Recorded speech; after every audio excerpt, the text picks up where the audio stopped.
A monster week in the SEC. Georgia, Auburn, Bama, Mizzou, Oklahoma, Texas. Any upsets brewing? It is time to get the squad together. You're talking ball with the SEC squad. From Alabama to Tennessee, from Georgia to Oklahoma, from Auburn to Texas, it's the local experts of the Locked On Podcast Network bringing you scoops, breakdowns, and the most comprehensive preview of the upcoming SEC weekend. It's the SEC squad, and we have a seat for you. Hurt feelings and thin skin are prohibited. Squad up, you're part of the SEC squad.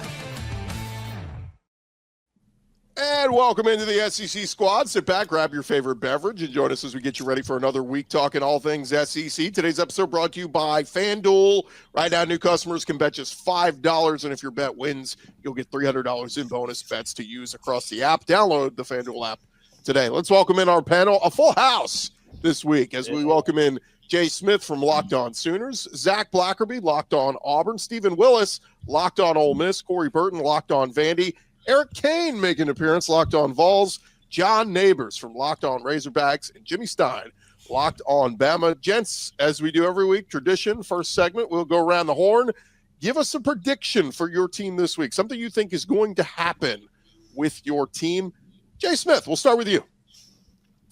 John Mateer starts. And John Mateer throws for 250 yards.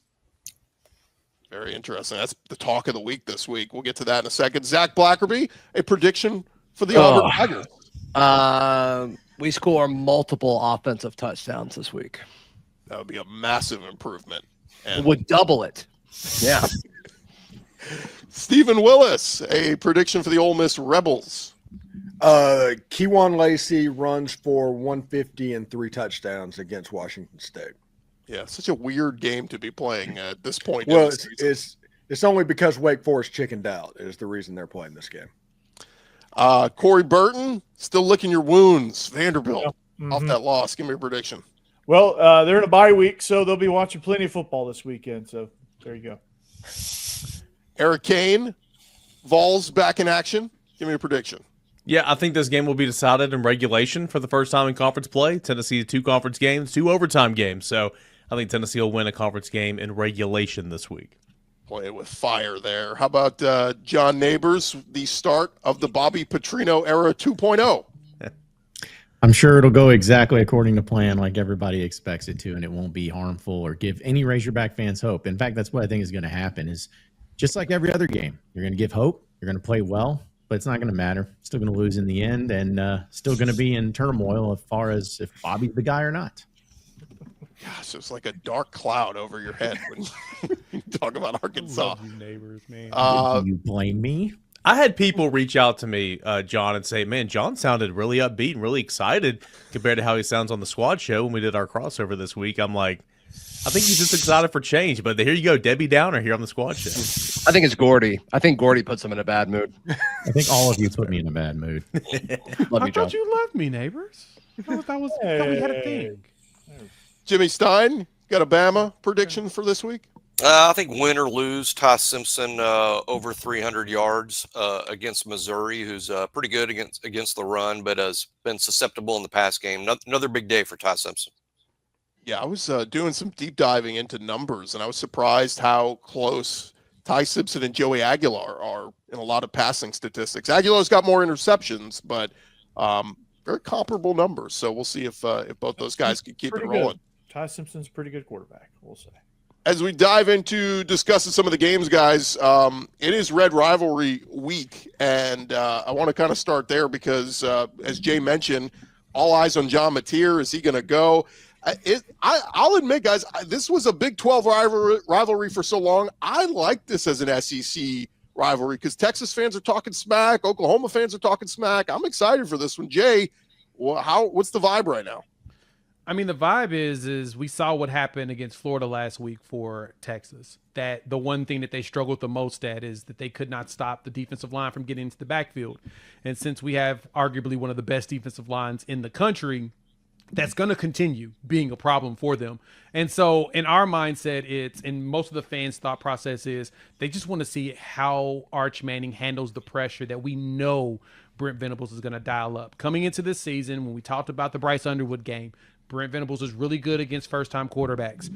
Then you talked about going up against Auburn, his former quarterback. You knew he was going to dial up the pressure and do exotic things there. So now we've got this one with Arch.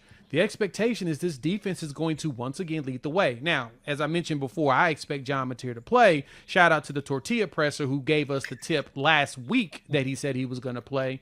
For the uninitiated, you have to go look up what that means. I'm not going to go ahead and tell that story for a 15th time, but I do anticipate that our defense is going to be what carries us regardless of which quarterback plays, and I'm ready to see if Arch Manning has a better game than he's had his career so far. Hey, Arch didn't play bad against Florida. Arch had I thought he made some throws. Yeah. He didn't make some throws. He will throw the ball. That game was not on Arch Manning. That was on the fact that Texas's offensive line was a joke. The offensive line's really bad. Yeah. O-line against Oklahoma's defensive front. Yeah. Let's see how that goes. That will not be fun for Arch. I'm calling that right now. I mean, I was told by Texas fans that their offensive line was going to be just fine, even though they lost 4 guys to the NFL. And I tried to promptly let them know those guys don't have that very many snaps together. It's going to take some time for them to get it rolling. And they said, no, we'll be great. We're Texas. We got this.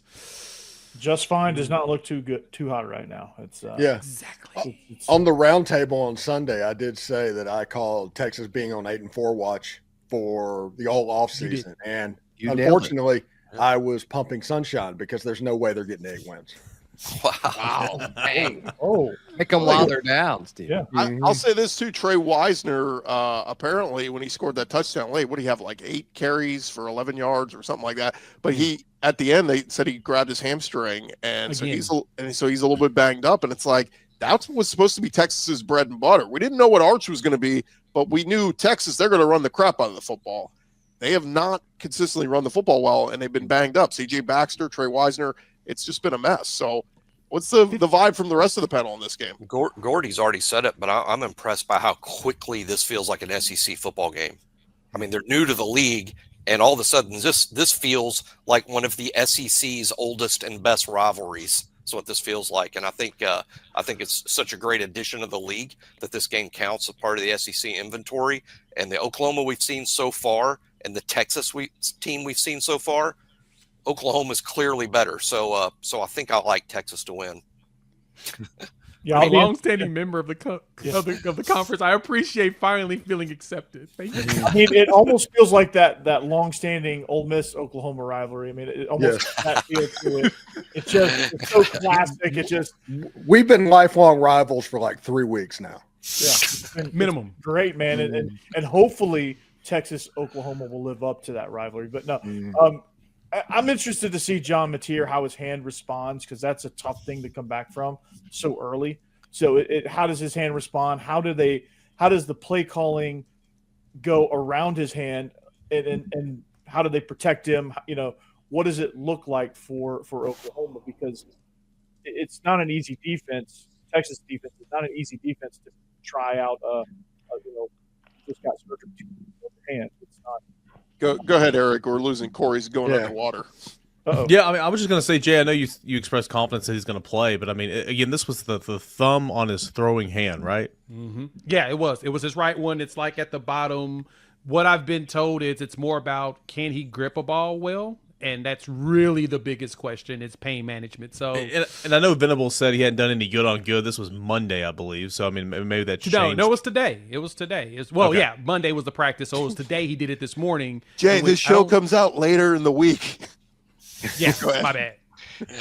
But nonetheless, I mean, gripping the football is a big deal. So even if he plays, I mean, I was kind of hoping that, gosh, man, Oklahoma and Tennessee played November the 1st. I was hoping maybe that'd be his first game back, and we'd be talking about this conversation of can he grip a football? What's he going to look like? But I agree with Corey.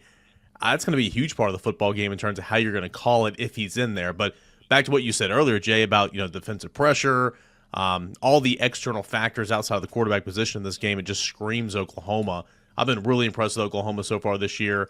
I like Oklahoma in this game, though. I do think, I'll go back to that Florida game. I think Arch obviously has not lived up to all the preseason hype. He was never going to, because it was ridiculous for a guy that's never played big time football before, outside of a couple of plays last year. But I thought he made some big time throws against Florida. I thought the escapability, taking what the defense gave him at times when the pocket collapsed. I thought he grew up a little bit against Florida. Will that be enough to win a game like this? I don't think so, but it was good to see. FanDuel still likes Texas in this one. So the line is still sitting there. Let me ask you guys this. If it is Michael Hawkins and we don't see John Mateer at all, do you still like Oklahoma? I do. Yes. Yeah. I do as well. I don't even like him if Mateer does play. I'm telling you, Texas is going to win this game, and they're going to win it probably by 2 touchdowns. Because this is the type of game, more often than not, that always has whatever team is stinky, they go into this game and they lose, and they end up winning. The stinky team wins. And I feel like that happens in this rivalry game more so than any other one. And I feel like it's going to be the same thing here. Texas is going to wake up, and then everyone's going to be back on Texas and Oklahoma. Everyone's going to be like, this team's no good. They got fraudulent. And then in 2 weeks, it's all going to change because that's what this season's been all about. It's been about nonsensical things like that. And I think that's what's going to happen in this game too. Speaking about what John just said, I had a group chat with Corey earlier in the week. It's like Oklahoma is about to lose John Mateer for the season because they're trying to rush him back to face Texas in this game. Yeah. And that would be my concern, that something happens in that ball game and you throw the playoff out the window to beat Texas, which I play Mississippi State. I understand rivalry, but there seems to be some bigger goals that you can hit this season. Well, and that's a fair point. I agree with you on that. I wouldn't want him to come back if they feel like there's a chance for re-injury. I mean, regardless, it's a throwing hand. If you throw and hit somebody's helmet, you're going to, regardless, injured or not, there's always you fall on the ground wrong. Where the injury is, like down here, you fall on the ground wrong. It could be trouble. No, that's very fair. So I totally agree with you on that. I think for him, and even some things that he said, is that Mateer himself, and my apologies, Eric, presser was on Tuesday, so that was my bad. Not Monday, it was Tuesday. It was what I was trying to say. I'll never not forgive today. My bad. But anyway, Mateer said this is one of the reasons why he came to Oklahoma was to play in this game. So I do hope that if he does play, that it's more of a pain management situation and not a rushing back. And regardless, if he comes back in 2 weeks against Ole Miss, he's still going to be under re-injury watch no matter what. Well, real quick, guys, as we put a bow on this one, raise your hand. Are you taking Oklahoma to win this one? Raise your hand. We got 1, 2, 3, 4, 5, 6, 7. So Jimmy and John rolling with Texas. We will see what happens there. All right, some other big matchups in the SEC this Saturday. Could Bama or Georgia fall on the road? The SEC squad talking more ball next. More with the squad in just a second, but first, when the opening whistle blows on a new repair, get your crew moving forward with SupplyHouse. Order today and see parts on your doorstep tomorrow. Over 280,000 plumbing, HVAC, and electrical items from the most trusted brands in the business. Their real-time inventory and honest lead times keep you from punting projects, while their industry-leading customer service always has your blind side covered. If you need parts fast for a project, SupplyHouse, they have next-day delivery. Talk about a game changer. The part finder tools and 3D schematics can save you hours on jobs where every detail matters, and their Trademaster perks like priority shipping and dedicated support make the whole process smoother. Go join the free Trademaster program today and score some serious perks like priority shipping, lower prices, and a dedicated support line. Visit supplyhouse.com to sign up for free and use promo code SHCollege5. That'll get you 5% off your first order at supplyhouse.com. Real people, real service.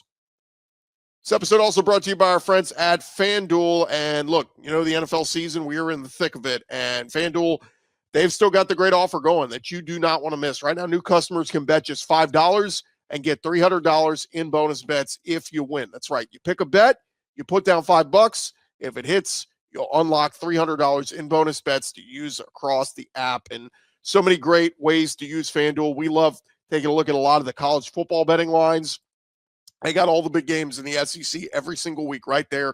They got the betting line, the money line, whatever it is you want to get in on. They got player props. I mean, it makes watching football even more exciting when you got a little something riding on the action, whether you're a casual fan or you love diving into the stats. FanDuel makes the game day experience so much better. So what are you waiting for? Go visit FanDuel.com right now. Download the FanDuel app. Get started today and get signed up over at FanDuel.com. SEC squad rolling along here. Our buddy John Miller, Locked on Mizzou, hops in at just the right time as we get in 11 a.m. Central on ABC, guys. It is going to be number 8 Alabama at number 14 Mizzou. Alabama fresh off their win at Georgia and then home win against Vandy. And now another top 15 team. This one comes on the road against Mizzou. John and Jimmy, what's the vibe on this one? Because it just feels like, gosh, Alabama, can they keep slaying the dragon? Whereas Mizzou, they've just been sitting pretty at home every week of the season so far. Well, I'm getting the information from a Cole Kubelik tweet, but only 4 teams in SEC history have defeated 3 ranked conference opponents in 3 consecutive weeks without an open date. So this Alabama team would only be the 5th one to do it. I'm not predicting a loss for Alabama, but I would say that I'd be a little surprised that it's this Alabama team that becomes only the 5th team in the history of the conference to pull off something like that. So I think it's going to be 60 minutes, and I think it's going to be very difficult, but it is tough. 3, not just 3 ranked teams, but 3 emotional wins in a row, or coming off 2 emotional wins to go into an 11 a.m. road game against a Missouri team that's good on both sides of the ball. They're statistically very scary team. So I'm expecting a 60-minute football game.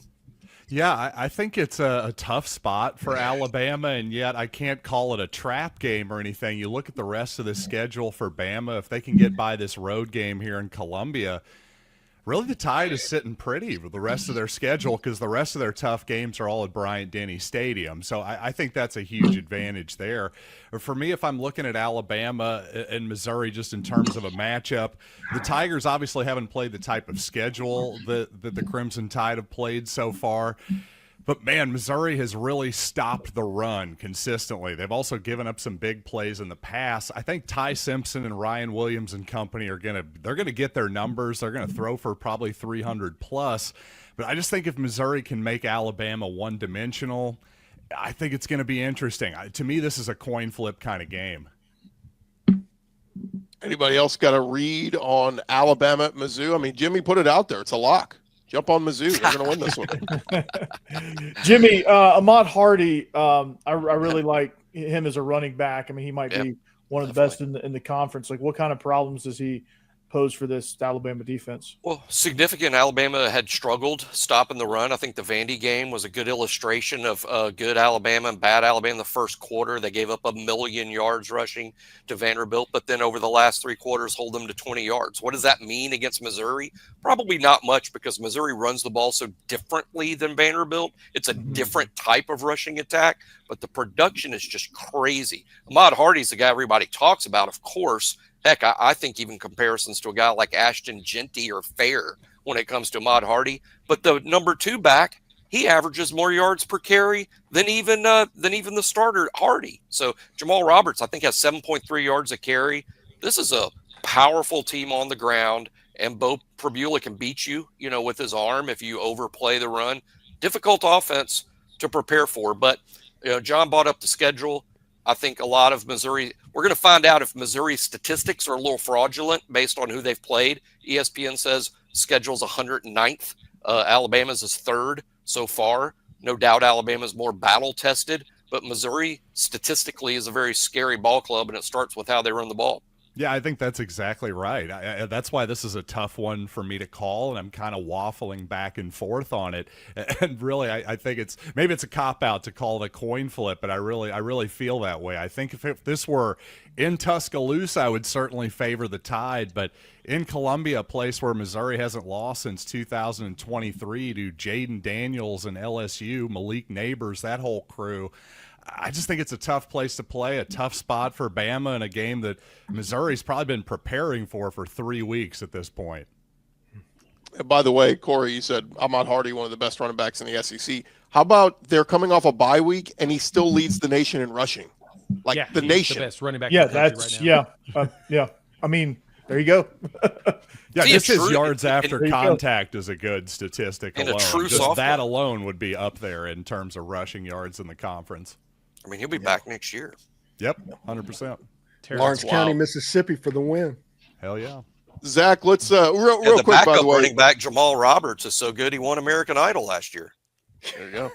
Show your hands real quick. Do you like Mizzou to pull off the upset over Alabama? I think I do.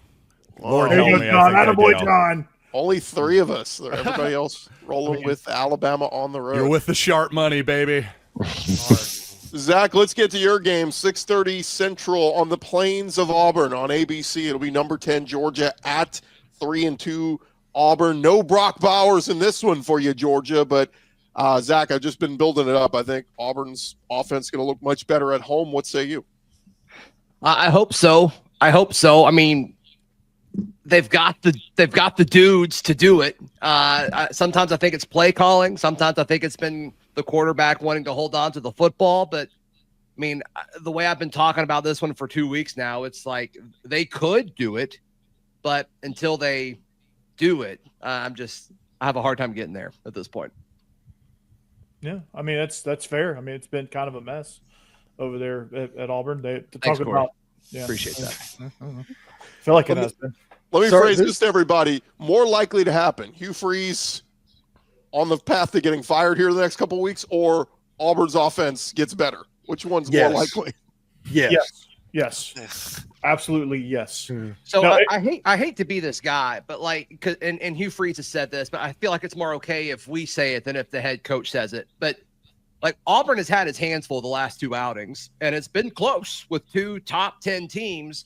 And I mean, it's gonna be tough against Georgia too. But then it's like, okay, like it's gonna get easier. But that easier is you host Missouri, a team that we all just talked about how good they are, and then you go to Arkansas, and then like you get Kentucky, which is great, and then you go to Vandy, and it's like, all right, like we all know the stories of Diego Pavia against Hugh Freeze. So like while it does get easier, it's still not easy. And so like there is a path for Auburn to look better because of the competition, but it's not like there's this major drop off. So there's a path for it for sure.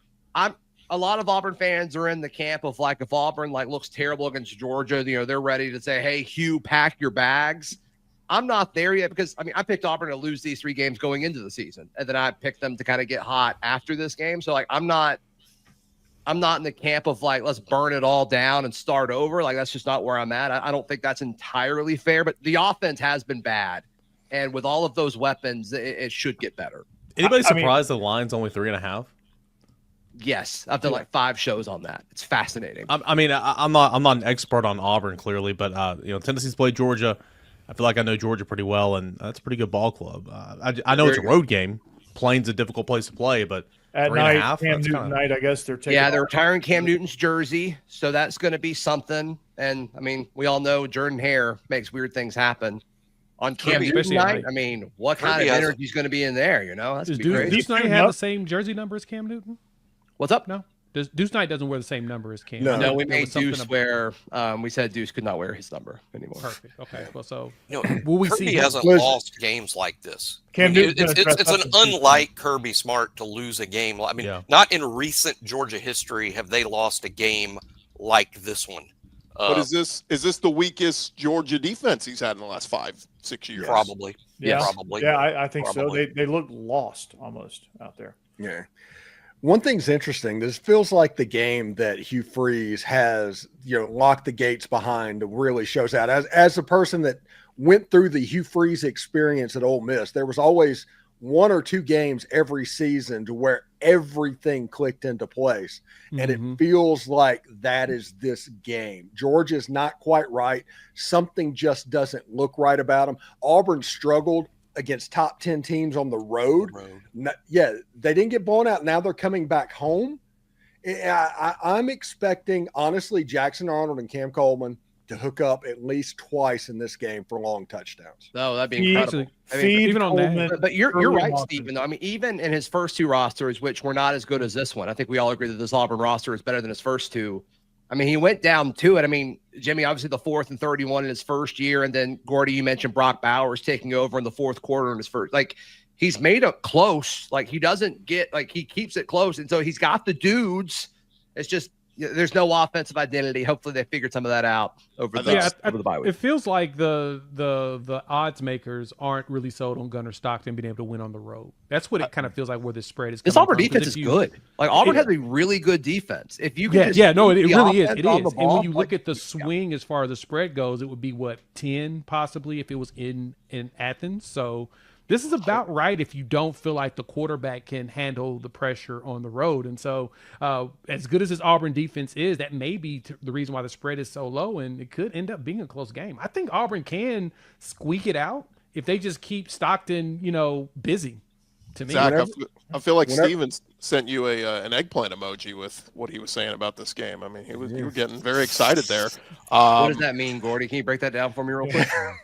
Yes. We didn't bring up I'll explain Come on, Gordy. I'll explain it during the break. Real quick, show of hands. Who's taking Auburn at home? Raise your hand. 2 of us. Or 3? Okay. Gordy, are you picking Auburn? Oh, I'm just entertaining the idea. Georgia wins by 3 and barely misses the cover. Auburn is going to win this game outright. They are going to win this football game. We're going to have a lot of upsets this weekend in the SEC. Man, that'd be incredible. All right, gents. Incredible. I will be unsufferable next week if that happens. Or even I need that to be injected in my veins. Then. Hey, coming up next, we got 3 top 15 SEC teams hosting unranked teams at home. Who is most likely an upset alert? We'll talk about that next. More with the squad in just a second, but first, Mazda crafts cars for those who do more than simply move. Mazda delivers confidence with every ride, with more IIHS top safety pick awards than anyone else. From footwork to breathwork, athletes, they sweat all the details. Mazda, they bring the same intention to how they craft every model. You can feel the Japanese craftsmanship in every detail, from the metallic accents to available Napa leather upholstery.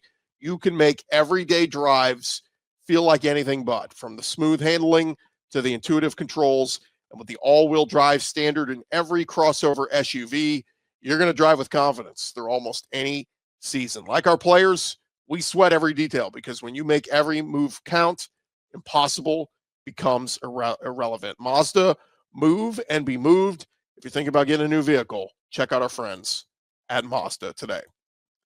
This episode also brought to you by our friends over at Quo. One of the tools that help make a huge difference for business owners is Quo, formerly known as Open Phone. It is the same great business phone system you've heard us talk about before, just with a new name. And here's why it matters. Every missed call is money left on the table for your business. When every customer conversation counts, you need a phone system that keeps you connected 24/7. And Quo is the #1 business phone system that streamlines customer communications. It works right through an app on your phone or computer, so no more carrying 2 phones around or even relying on a landline. You're going to love how Quo lets your team share one number and collaborate on calls and texts, just like a shared inbox, so no customer gets left hanging. Go see why over 90,000 businesses trust Quo, formerly Open Phone. Get started for free and get 20% off your first 6 months at quo.com/lockedoncollege. That is QUO.com/lockedoncollege. And if you've got existing phone numbers with another service, Quo will port them over at no extra charge. Quo, no missed calls, no missed customers. SEC squad rolling along here, guys. And I'll just put it out there. We got 3 games of top 15 teams. They are hosting unranked SEC teams. We got number 11 LSU's hosting South Carolina. We got number 12 Tennessee hosting Arkansas, and we got number 5 Texas A&M hosting Florida. Who of that group do you feel like is most on upset alert? Tennessee. I was gonna actually say the same, and I only say that because the 3rd Saturday in October is the next week. This is a very easy game. Come on, John Neighbors. Arkansas for. John looks like it is very easy to John, overlook. be the voice of reason. Come in here. Come I truly on. believe that Arkansas, because now they have fired their coach, this is the game where they bounce back and show up out of nowhere and play a really good, hard-fought game for their new head coach. Well, the issue, Jay, is it's never been offensively. They've scored tons and tons of points. They have one of the best quarterbacks in the league. I mean, their issue's not offense. They're going to score points. I think that's what it's going to be. I think it's going to end up being a shootout between the two, and that's where I'm not saying Tennessee's going to lose, but I think this one is going to be the one because, like I said, the 3rd Saturday in October is the next week, and that's an important game. And remember, Jay, Tennessee lost this game last year and looked horrible. Right. I mean, looked pathetic. That is So true. There's a lot of holdover from that game, and Josh Heupel holds a grudge big That gives time. me a And lot so, of like, I think a lot of pause these players and- are like that too. That gives me a lot of pause, and so does the fact that I don't really see Tennessee punting in this game. That's a slight problem for me as well. Like, I don't These think three, y'all understand what the significance would be if Arkansas won this game. Like, everything gets turned upside down completely into a whole new direction because suddenly it's Bobby Petrino staying on as the permanent head coach for Arkansas. It's that type of game. And if that happens, then suddenly it makes it to where it's like, okay, well, do the board trustees, do the athletic director, do they even continue to search, or do they have to wait out? Does they have to win a few more games? But then it gets everybody back on board, and then Arkansas's got Texas A&M at home in the next week, and I'm sure that will go great. But the point is like that is the type of game that would literally turn everything upside down. It's already pretty chaotic over here. It would go to straight like clown shoes level if that happened. Just like Tennessee saved Sam Pittman's job last year, right? Yeah, that's right. Sam Pittman. Tennessee's really good at that. They're really good at dictating who Arkansas's coach is going to be for the next year. So Hopefully not on Saturday. So for that reason, listen, I could sit here and say like, yeah, Arkansas can do this, that. I have no idea. I think the team will be better because it's hard to be much worse. And the defense is awful in every statistical category. It's dead last in the SEC, so they can't get much worse. But I don't know. It's either going to be where Arkansas wins this game or they get blown out. That's the only two things that happen. But I do not think they win this game. There's no reason to believe they win this game. I don't want to have hope in this game because I just can't handle that right now. So These What's the three line in games. this? These three games. 13 and a half. it opened at 13.5. It's dropped as low as 11.5 though. These three games are a jumping off point to point out that at this point in the season, SEC teams are 46-7 cumulatively at home. I like all those home teams. Tennessee And has those not three in lost particular to. win. Sorry to cut you off, Jim. Tennessee's not lost to anybody at home except for Georgia since 2021.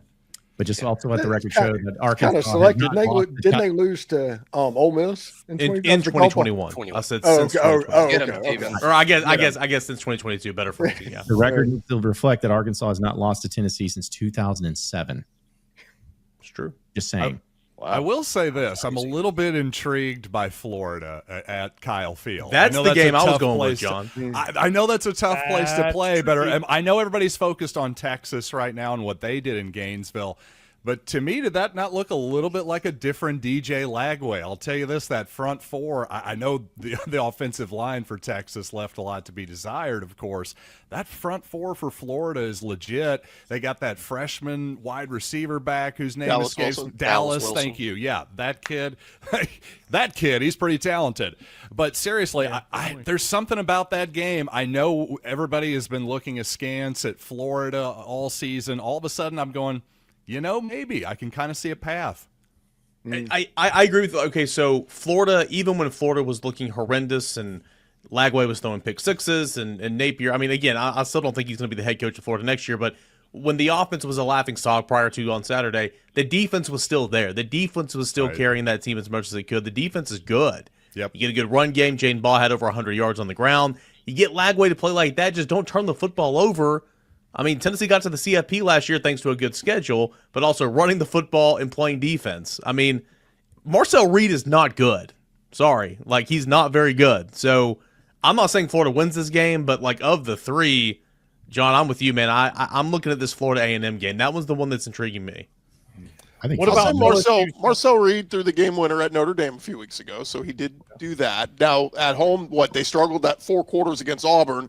And that Mississippi State score last week, wasn't it like 7-3 at halftime? They finally woke up in the second half and got going. But I don't know. I'm with you guys. I think Florida, the way they're playing right now, Billy Napier said last week that Lagway's finally healthy and he had his best week of practice. So if that's true, we should see some carryover here. Yeah, they can't fall into the trap of DJ Lagway being the focal point of that team. It is Jaden Ball. Yep. That is the guy that needs to be the hoss on that team. Don't fall into the DJ Lagway trap again. Give the ball to Jaden Ball and play defense. Could he have maybe got all of his spring training reps out of the way now and, like, he's feeling good? Like, maybe. I mean, he missed a lot of time. He's healthy. Missed a Practice whole lot of does time. matter. We're learning or practicing does matter. And if I you're thought not he out looked there like a practicing in the different guy spring- this week. I really did. Let me just I think add it's this. Dallas, He though. is 2023 Mr. Texas. He wanted to play badly against the Longhorns last year. He's getting to come back home to he's from Willis, Texas, just outside Houston, about an hour up the road is College Station. Lagway's going to want to, prove to A&M, hey, I picked Florida over you guys, and this is why. Okay. Oh, that's an interesting thing. And Willis, Texas sounds like a fantastic place. Yeah. There's also some other storyline that Torian York played high school ball against him, and I think he's 2-0 or 3-0 against Lagway. So there's like a little rivalry there too between those two guys. So a little bit more spiciness. The other one we didn't really touch on, you guys, LSU against South Carolina. Big questions about LSU's offense. They needed the bye week. Brian Kelly said, if we get that bye week, Nussmeier get healthy. We better see a better Nussmeier this week, because if not, I think Lenore Sellers and South Carolina, they're in desperation mode. They need a win. Listen, South Carolina can't stop the run. LSU can't run the football. Whichever team does the better job of doing that is going to win this game. Yeah, I can see both quarterbacks throwing for a lot of yardage in that game. But again, broken record on it, but I just like the home team here. I like the home team in all the games except maybe Alabama at Missouri and Georgia at Auburn. But I think Alabama and Georgia both are on high upset alert, both of them. I'm going to be a buzzkill here. I'm going to put on my best John impersonation here. I mean, in this game, just such a letdown, coming into the season. I mean, Lenore Sellers, Nussmeier, LSU returns all this production. It's one of the best games in the league last year. Yeah. LSU at South Carolina was an awesome game. I think this could be a great game on Saturday. Don't get me wrong, but it just feels like there's not a lot of hype going into it because both quarterbacks have been really Nussmeier, and I'm a huge Nussmeier guy. He's just looked not polished at all. He looks still hurt. He looks like that abdomen is bothering him, in which, we had that same thing with Quinn last season when he had the abdomen issue, wasn't really able to complete passes very well from that, couldn't throw. You don't get your full motion when you have that abdomen issue, and it sounds like it's a lot worse than what they're trying to lead on because he does not look good. You're right. He doesn't look good at all. Van Buren time? They had the bye week. They said he needed, so he's had a week plus of rest. So Nussmeier better look better. But yeah, if he doesn't, maybe they do start looking. I don't know. I just feel like this is the battle of two of the top 7 unlikable coaches in the SEC, personally. And so I'm going to be fascinated from that. But I was just looking at South Carolina's schedule. It is pretty crazy. That, of course, LSU's ranked 11th, but then they have 6th Oklahoma, 8th Alabama, 4 Ole Miss, Texas A&M 5, all straight weeks. So when people were thinking them as a playoff team, you like how Gordy made sure to bring up LSU at the end of the show. He always finds a way. It's crazy. Well, I was going to save 60 seconds for Steven to talk about his big matchup against Washington State, but just win the game. Just win the game by 1 point and get to the Georgia game. I mean, that's what this is. That you're already number 4 in the country. You don't need style points at this point. If you win every game, you're going to accomplish every goal that you want to accomplish. So just win the game against Washington State and move on to Georgia. So as a recap, guys, Jimmy Stein says Bama has no chance against Mizzou. John Neighbors, small chance, rooting like hell for Arkansas to lose out, and Zach Blackerby is getting excited about what maybe Auburn's offense could be. So if that's what you got out of what I said, I don't know. I don't know what to tell you. Maybe you just heard me because I Gordon's the one who brought up eggplants. I don't know who's excited over here. Listen, I'm rooting for Arkansas to win a lot because I'm the biggest Bobby Petrino fan. I've always been the big Bobby Petrino fan. And as I put up on Twitter, it's like your favorite movie that came out 14 years ago is coming out with a sequel. You know, it's not going to be as good, but it's still going to be fun to watch. And on top of all of that, too, I still don't know which is more shocking to see John Calipari as the head basketball coach here or Bobby Petrino having the head football coach here. But either way, it's going to end probably badly for Arkansas, but I'm here for it because it's going to be great for content no matter what.